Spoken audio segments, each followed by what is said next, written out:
Good afternoon again, aviators. We're back. It is still Sunday.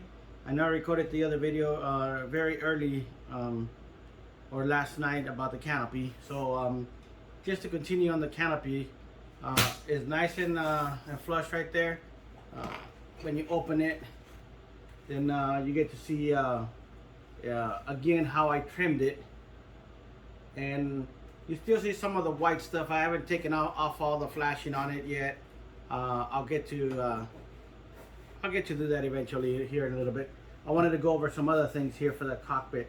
Pilots, I got a stock of them that I purchased from before. This part number says 43303, and it was this was from Hobby King. When I bought them a couple years ago, 2 years ago. I think they might be discontinued already, but if not, they're still there. This is the OK Pilot, and I think it says like 1/5 scale or something like that on there. Basically comes with a little oxygen tube on there, and then his hand, you're supposed to put his hand up like this. There's two different ones. There's this one with the OK and the other one with the middle finger. Usually what I do is I turn the hand sideways so it doesn't, so it looks like he's holding a joystick or whatever. Yeah, whatever you want to. Just basically so he's not having his hand up there going, all dorky and so forth. And then the next thing you're gonna ask is, well, how do I put it in there? The airplane has two holes on the bottom, and they're not really holes on there. It's just coverings. And then what I do is I glue it on this part here, and then put the pilot, put the foam part back on there. But I glue it onto the foam piece, and then you can put it back in there.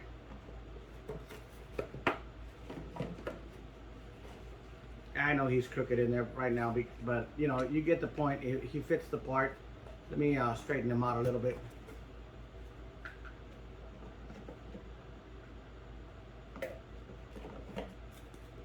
He doesn't want to fly. He doesn't want to cooperate.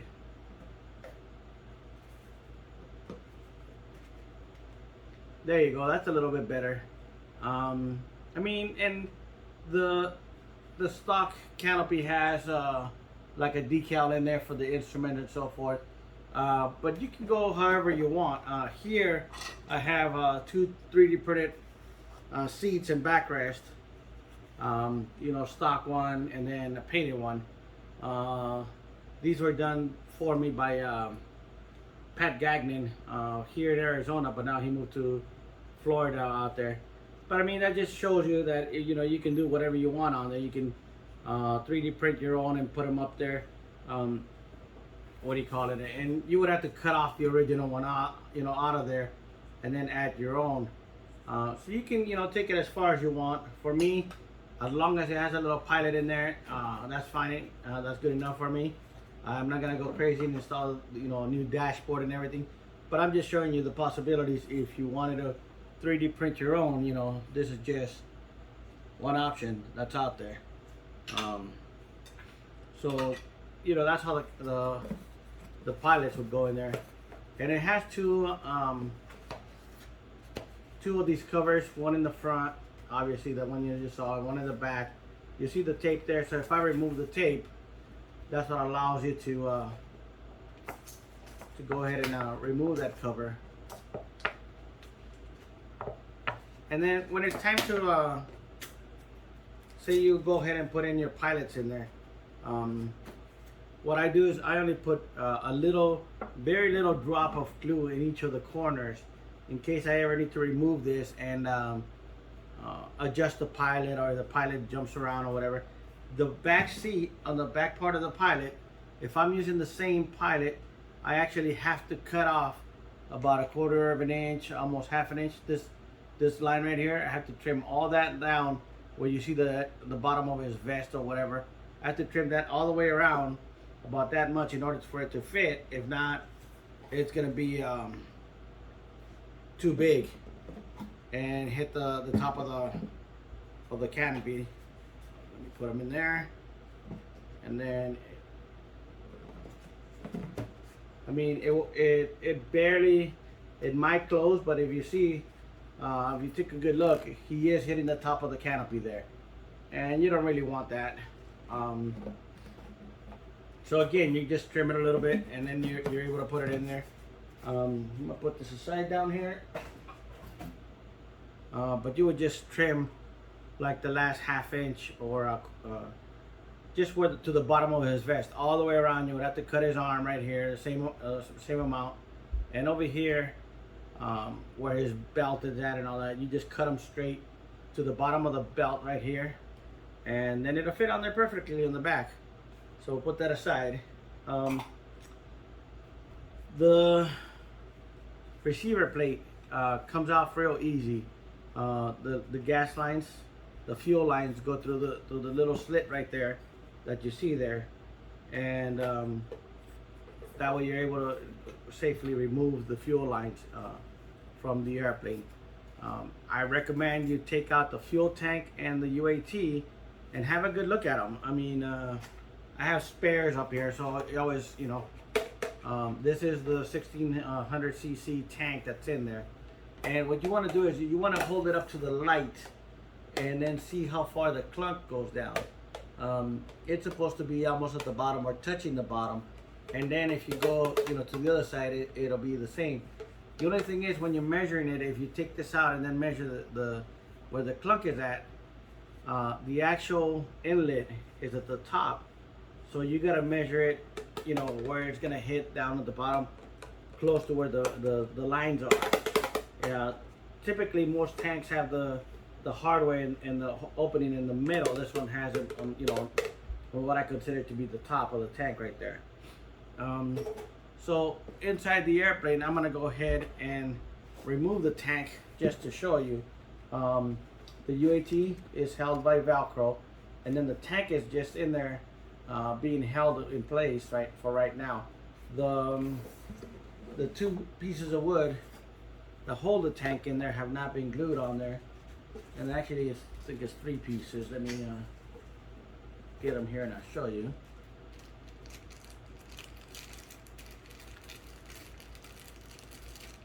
It's 3 little pieces of wood that you add once everything is in place.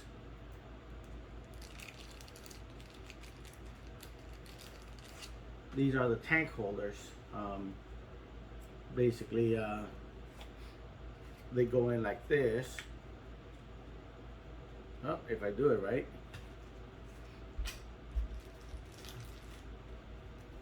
This part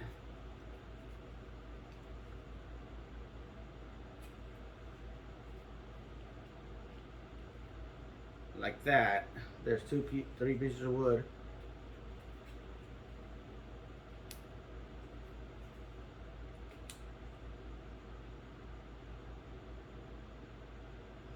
And then that piece, since this is the servo tray or the receiver tray, this would be then placed on the back right here, like so.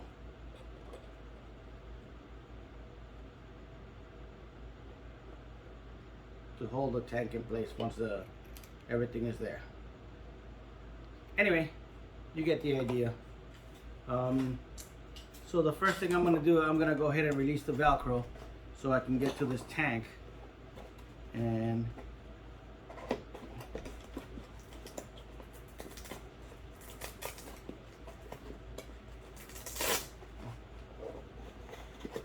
here is the UAT. It's already plumbed and connected to the tank. Pull up the vent line from the bottom and then just slide the tank out. You can hear it has a Velcro in the back, and it's tight onto the back right here. You can separate it, or you can just let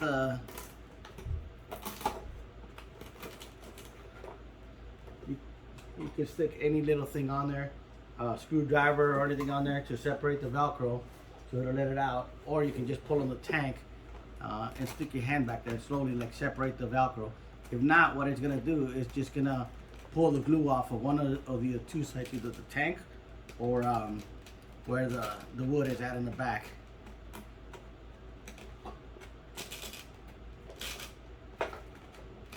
And there it goes. I'm trying not to pull the, there we go. I was trying not to pull out the glue. Here's the entire tank assembly. And I know I said this as soon as I was showing you the hardware. They give you a vent plug or a vent that you put on through the bottom. This is too small. If you're gonna use this, well, basically this you put it into the bottom, and this would be the outside of the airplane, and this would be the inside. And what happens is, when you're filling up the tank, this is too restrictive. So if you use this and you have a battery operated fuel pump, your pressure from the tank is gonna this is not gonna have enough vent. It's not gonna let out enough air to fill in your tank at the rate of your pump. And what happens is 99% of the time is people burst the UAT, because that's where most of the pressure is at. The gas is coming in from here. You know, this line is the fill line, coming in from here, and then it's expanding because it's got to go from here to that tank, and then the vent to vent outside, and that vent tube is not big enough. So you know, a lot of people just burst the tanks in there. So on this one, the hardware is a screwdriver to take it off. I'm gonna show you guys the inside. Let me see if I got the screwdriver out here, or if I have to go fishing for it. Here's one that I have here. And first things first, I want to show you the inside of the UAT. I made another video already showing you guys the UAT basics, and this is just another one of those where the pickup line is supposed to be in the middle. The only thing I do not like personally about this tank is that they use aluminum lines on there. Is the brass ones any better? I don't think so, but what I like to do is I like to put barbs on them, and I can't, I don't have, you know, heavy duty soldering or something to solder aluminum. I just use the brass ones instead. So as soon as I can get this out of here, ta-da, there's your whole hardware for the pickup for your UAT. And let me put the screw back so you can see. What happens is when this is on there like that, this is supposed to be at the halfway point. This one is, they brought it, they put it in there too long. This is a no-no. This pickup tube is supposed to be in the middle of the UAT right there, and it goes all the way to the end. So somebody just made this too long. Did they actually make the tube too long? No, what they did is, what you can do is push the tube out of the tank more, so then, you know, till you get this in the middle. Basically move this tube out. What I usually do is I change them out for brass lines. Instead of having this aluminum line, I take that out and put this one in there, and then I'll solder a bar. One of the reasons you want to take this out is you want to put safety wire. If you're not into safety wire and you want to do zip ties, by all means you can use a zip tie. I'll show you a trick to getting them flat. But basically you want to put safety wire here and safety wire at the end right here, plus on the outside. If you're gonna use a zip tie, when you put the zip ties in, oh, this is a broken one, great. What you need to do is once you double it out and go over like this, it's gonna end up having a space wherever the little head is at. So what you do is you flip over this, and you put it in there right under the head right there. You tighten up the zip tie as hard as it. Well, you tighten up the zip tie, but you don't want to do it all the way down. You want to leave just a little bit of space on there, and then you put the end. Or if you have two, then you can do it too. That way you don't have to worry about bending this one over. But you put in a little piece of zip tie right underneath the head, and that's going to give you the whole flat surface all the way around, instead of when you put it on there, then you have the little gap under the head. So there you go, that's my little trick.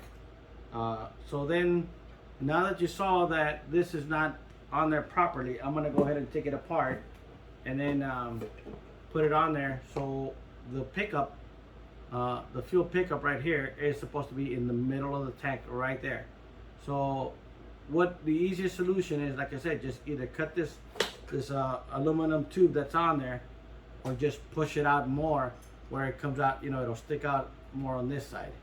So let's see what the tank itself looks like on this one. So I showed you my tank. Oh, this one's pretty good. This one's right on there. When you if you put a light to it, you'll see that, you know, it's hitting right there. So they made that one pretty good.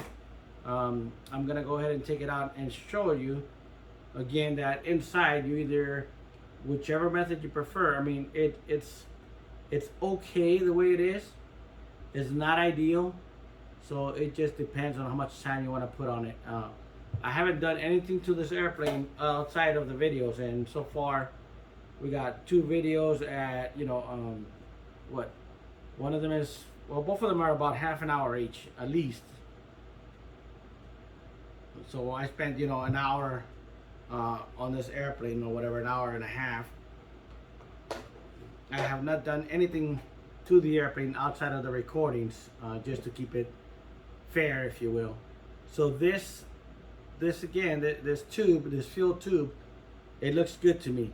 I don't have to worry about it. One of the things that you want to do when you're in your fuel tank, you see how this is kind of limp, and that's fine. Well, the only thing you have to worry is that when the airplane is going down, like say you're doing a loop, and when you're coming down, it's, you know, facing straight down or whatever, you want to make sure that when you're in this is in the tank, the fuel tank, the fuel pickup is in the tank, that it doesn't have a chance to kink itself backwards this way. If the line is too long, then you just put another piece of brass tube in the middle. The tank is not big enough for it to kink itself back on this case, so I'm not gonna worry about it. I might put in there the brass tube to show you what I'm talking about, but it doesn't need it. But what I am gonna do to this one is put safety wire on all the lines right here. I'm gonna add the fuel barbs on there, and I'll show you how I make them. Basically what I do is when I go to like Ace Hardware, I get a piece of aluminum, brass tube, one size bigger than the one that's in the tank. This one is the same that for the UAT. Oh no, actually it is a little bit bigger on it than the one in the UAT.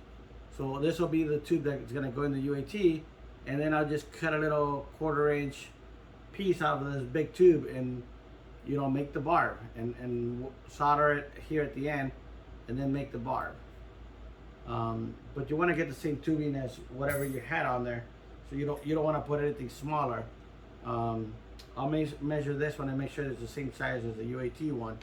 If not, I'll get, you know, I have different sizes here. I'm not gonna make this video too long because I wanna, you know, I wanna get started and get going on this thing. I do have somebody asked me about the BD5. There's one up here and there's one on this side. I want to get started with those, but I'm not gonna jump into them until I'm done with the L-39 right here. With that, I'll get the cutouts. I'll cut out some parts to make the tank hardware. The safety wire, I mean, there's different places to get it at. I got this roll at DreamWorks RC, and this has been, I probably had this, you know, you can see how much is gone already. I've used this roll probably 2 years now, maybe 3 at least. So I don't know how much it cost. And what do you call it? There is a tool to do a safety wire. I didn't use the tool. I didn't like it, or it was just a pain for me. So I just use hemostats. Basically what you do is, and I'll show you how to do those too. Or if you look up my other video called UAT Basics, you wrap it around twice, and then you just, you know, after that just roll the safety wire over each other, but it has to go twice around the fuel line. All my lines are gonna get safety wire, for example, right here and right here. As a matter of fact, let me get my wire cutters and I'll make one right now.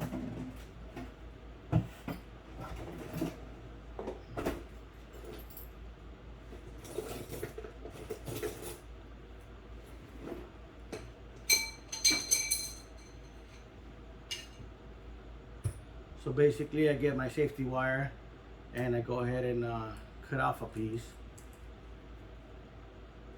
Now I always put it back in the hole here for storage. I don't want the safety wire to unwind itself in there by itself. So I just get a piece, cut it off, and for example, this is the UAT. This lines right here, I'm not gonna change them. They're not gonna come out. So this is where the fill line is. So basically I'm gonna get the wire and wrap it once, and then once it comes around, now there's two lines or two pieces of wire going around the back of the fuel line, and I'm gonna push it over the fuel bar that's already on there and this plastic nipple, and just basically twist it around. It makes it a little bit harder when you're doing a video or when you're trying to do a video. Let me get the hemostat.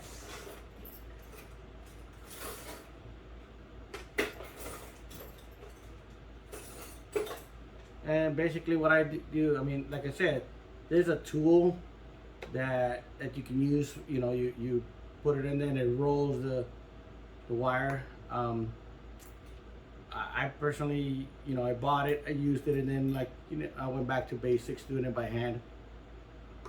You want to make sure the safety wire is over the nipple, the plastic nipple, but you want to make sure also that you don't go and put it past the end of the fuel line, and you just twist it. And you're gonna say, well, how do you know when it's done? If you look at the wire of the fuel line, you'll see that it's pinching.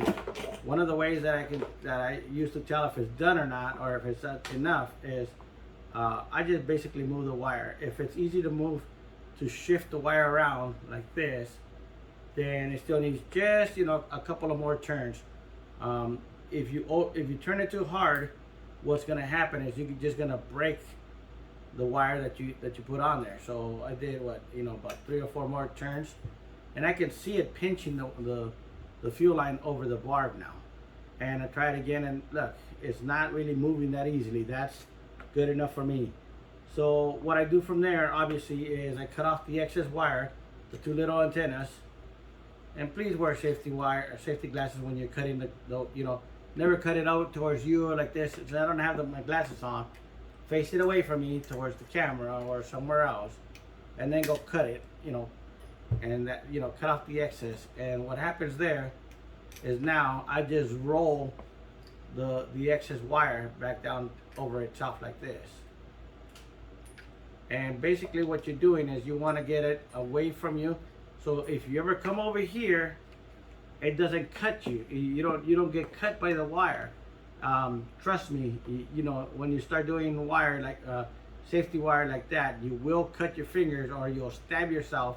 And this thing's, you know, since it's very small, it will go pretty deep very easily. And that's basically how I do the safety wire for all my connections. I'm gonna, you know, this side is for the fuel fill. The other one goes into the main tank, to the bigger tank. This one, I can do the safety wire on this side already, but I can't do it on where the tank is, because, like I said, I'm gonna put fuel barbs on there. And then we'll do, I'll cut a couple of them out, and then I'll start soldering them, and then I can do one to show you guys exactly how it is. But basically, you know, remove the tank and inspect it and make sure that, you know, you don't see any cracks. I never had one with a crack on it. It does have a label on there telling you to check it when you get it out. You know, check the tank before use. And hey, that's pretty much it for the tank for now. I'll show you the connections once I get it. The other thing I'm gonna do for this one is This is a all-in-one smoke pump. This is the 10-ounce tank that's also available to use as a spare tank or an extra tank on the L-39. And what happens is this fits right into the cavity here without having to notch anything or open up anything. A 10-ounce tank fits on there perfectly. This is the 10-ounce tank.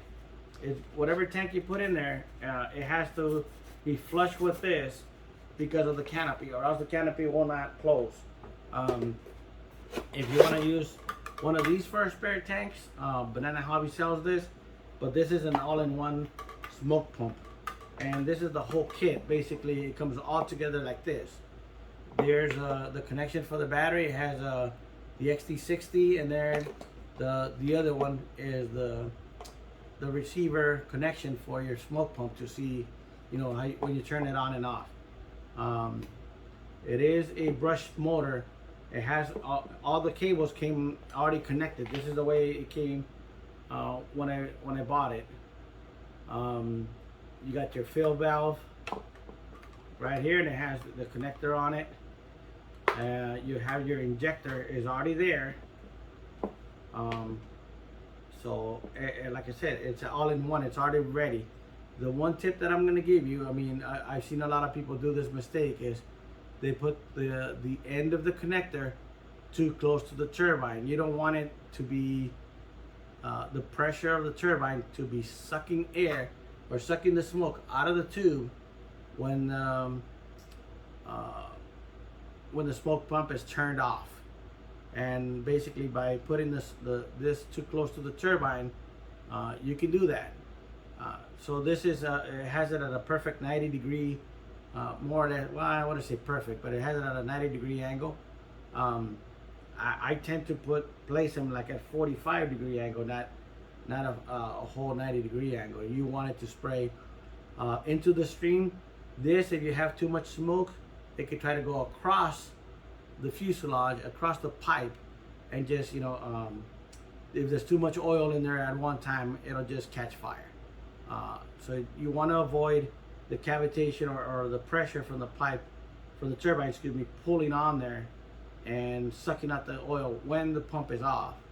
And you want to avoid just, you know, having too much smoke oil close to the exhaust of the turbine. That's it for now. Stay tuned for another video, probably tomorrow. Thank you. Have a good day.